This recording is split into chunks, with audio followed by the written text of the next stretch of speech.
Trabzon'daki olayı açık söyleyecek olursak duyduğum zaman benim içim yandı. Bundan kesinlikle hiç kimseye bir faydanın olmayacağını tabii mutlaka anlamak gerekiyor. Allahu Teala insanları yarattığı zaman sen Türksün, Kürtsün, Arapsın, seni nasıl yaratayım gibi bir şeye tabi tutmadı. Allahu Teala bizi yarattığı zaman biz Kürt bölgesinde yaratıldık, Kürt olduk. Türk bölgesinde olmuş olsaydık Türk olarak olurduk. Onun için Kürt olmak da Allahu Teala'nın ayetlerinden bir ayettir. Türk olmak da, Arap olmak da, diğer dillerden olmak da Allahu Teala'nın ayetlerinden ayetlerdir. Dolayısıyla biz bunları barıştıracağımıza, eğer onları birbirine dövüştürürsek o zaman kargaşa olur. O zaman hiçbir tamamıyla adalet ortadan kalkmış olur. Bundan dolayı da aslında ki o menfur saldırıyı ben telin ediyorum. Ben böyle bir şeyi kesinlikle tasvip etmiyorum. Çünkü toplumda ayrıştırmaları getirecektir beraberinde. Toplumda fitneyi beraberinde getirecektir. Eğer o atkının üzerindeki ırkçılığın efendileri olan İngilizler eğer kendi atkılarıyla çıkmış olsaydı acaba birileri ona karışır mıydı? Dolayısıyla fitnenin başı olan İngilizler eğer bizim aramıza bu fitneyi koymuşsa bize düşen görev de kesinlikle bu onların dediğini yapmamaktır ve toplumu ayrıştıracak hiçbir harekette bulunmamamız gerekiyor.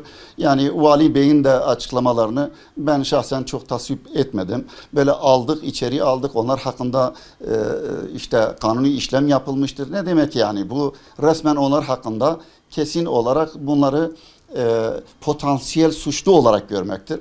Böyle bir şeyi biz kabullenemeyiz. Yani elbette ki devletin karşısına almış olduğu o teröristlere ne yapıyorlarsa yapsınlar, zaten şu anda yapılıyor. Ama halka karşı böyle bir ayrıştırma, bir de oradaki insanların bir nevi yani saldırmaları kesinlikle kraldan daha kralcı olma pozisyonu elde etmektir. Kesinlikle kabul edilemez. Böyle bir şey kesinlikle toplumu birbirinden ayırt ediyor. Buna yeltenmemek gerekir. Merhum Şehit Seyyid Kutub'un çok meşhur bir sözü var. Diyor ki batılı emperyalist güçler İslam ümmetine yönelik böl parçala politikasıyla egemen olmak istiyorlar. Batılı güçlerin Müslümanlara yönelik, İslam ümmetine yönelik, yani Müslümanları bölüp parçalamasına yönelik iki önemli projesi var. Bir mezhepçilik, iki de ırkçılık, kavmiyetçilik, milliyetçilik. Batılılar bu iki yolla, bu iki metotla, bu iki ifsad edici projeyle İslam ümmetini parçalamak, vahdetlerini, birliklerini, uhuvvetlerini yok etmek, zayıflatmak, güçten yani düşürmek ve bu şekilde kolay lokmalar halinde yutmak istiyorlar. Milliyetçilik gerçekten Müslümanların başına bela olmuş, ümmetin başına bela olmuş ve ümmetin, İslam dünyasının karşıtlarına, düşmanlarına hizmet eden büyük bir musibettir.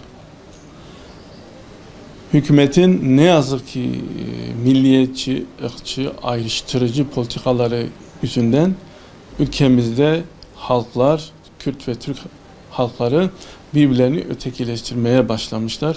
Birbirlerine öteki gözüyle bakmaya başlamışlardır. Halbuki dinimiz bir, peygamberimiz bir. Günde 5 vakit aynı kıbleye yönelip namaz kılıyoruz. Müslümanız, kardeşiz.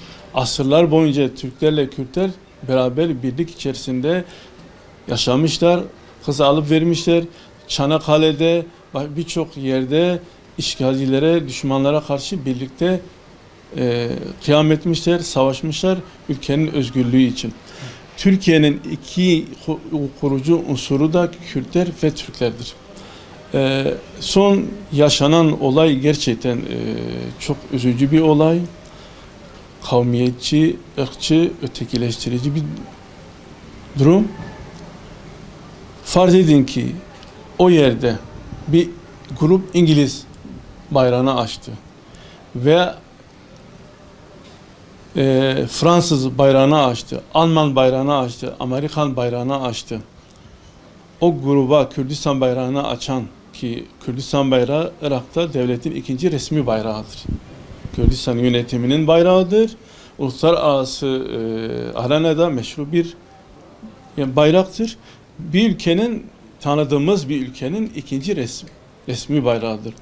Bir grup insan o bayrağı açtı diye onlara yönelik ırkçı saldırı çok tehlikeli bir şeydir. Bu ülkedeki Müslüman Kürt halkını rencide edici bir şeydir. Irkçılığın, kavmiyetçiliğin daha da hortlanması sürecini beraberinde getirir. Hükümetin bu konuda teyakkuzda olması lazım. Bu yanlış politikalardan vazgeçmesi gerekir. Son olarak şunu söylemek istiyorum. Hristiyan bir ülkenin, emperyalist bir ülkenin, hatta Türkiye düşmanı bir ülkenin, Yunanlıların, İngilizlerin, Fransızların, Amerikalıların kendi ülkelerinin bayraklarını orada açtıklarını varsayalım. Farz edelim ki Türkiye'nin birçok yerinde birçok yabancı ülkenin bayrakları göklerimize dalgalanıyor. Acaba o ırkçı grup o insanlara, o gruba saldırırlar mıydı? Onlara aynı muameleyi mesela yaparlar mıydı? Asla yapmazlardı. Bu son derece yanlış bir tavır, yanlış bir davranıştır. Kesinlikle bunu eleştiriyorum, kınıyorum, telin ediyorum. Türk ve Kürt halklarının kardeşlerine hizmet etmez. Hele hele valiliğin suçluları tutuklayıp yargılayacağına mağdurları gözaltına alması ve bunu da övünerek anlatması, basınla paylaşması çok daha vahim bir hatadır, yanlıştır. Hükümet bir an önce bu hatadan dönmeli, ötekileştirici, kavmiyetçi, ırkçı politikalardan vazgeçmeli, bu halkın kardeşliği, birliği için çalışmalı. Türk ve Kürt halklarının kardeşliği ancak bu ülkeyi kurtuluşa, kalkınmaya ileri götürür. Öncelikle Trabzon'da meydana gelen olay çok vahim, çok üzücü. Yapılan olayı öncelikle kınıyorum. Çünkü yapılan olay sonuç itibariyle faşist bir davranış biçimi. Çünkü oraya giden insanlar sonuçta turist, oranın şehrine maddi bir katkı sağlamak üzere gitmiş insanlar. Herhangi bir militanca bir hareket sergilememişler. Sadece hatıra olarak bir atkıyla fotoğraf çekmek istemişler. Buna yapılan saldırı ise yapılan provokasyonların sadece körüklenmesine, daha fazla topluma yayılmasına vesile olacak cinsten. Çünkü mesela yani oraya binlerce turist gidebilir. Bugün Trabzon hani yaz aylarındayız. Orası serin bir bölge. Birçok ülkeden insanlar gidiyor oraya. Atıyorum yani mesela bir İngiliz gitmiş olsaydı orada bir İngiliz bayrağıyla bir fotoğraf çekmiş olsaydı bu saldırı yapılacak mıydı diye sormak lazım. Bunun yanında valinin yaptığı bir açıklama var. Tabiri caizse özür kabahatten daha büyük. Çünkü yapılan açıklamada 9 kişinin gözaltına alındığına dair bilgiler var. Valilik buna şöyle bir cevap vermiş. Demiş işte yani biz vatandaşlar sakin olsun, olay sakinleşsin, bir olay çıkmasın diye biz bunları gözaltına aldık. Yani bu durumda eğer bir gözaltı olacaksaydı saldıran insanların gözaltına alınması gerekiyordu. Yani bu olayların biraz daha selim akılla, biraz daha böyle daha düşünerek, daha oturaklı şekilde değerlendirilmesi gerekiyor. Çünkü yani Irak, Kürdistan bölgesinden gelmiş insanların herhangi bir terör bağlantısı olmasına rağmen böyle bir muamele tabi tutulması ve böyle bir suçla isnat edilmeleri daha büyük olaylara vesile olabilir. Bu bakımdan insanlarımızın bu konuda daha duyarlı olmasını diliyorum. Kürt ve Türk kardeşliğini tamamen parçalayacak cinsten saldırırlar. Yani eğer bir kardeşlik hukuku oluşturulacaksa bu daha çok sarılmaktan, daha çok birbirini anlamaktan, daha çok birbirine diyalog kurmaktan geçer.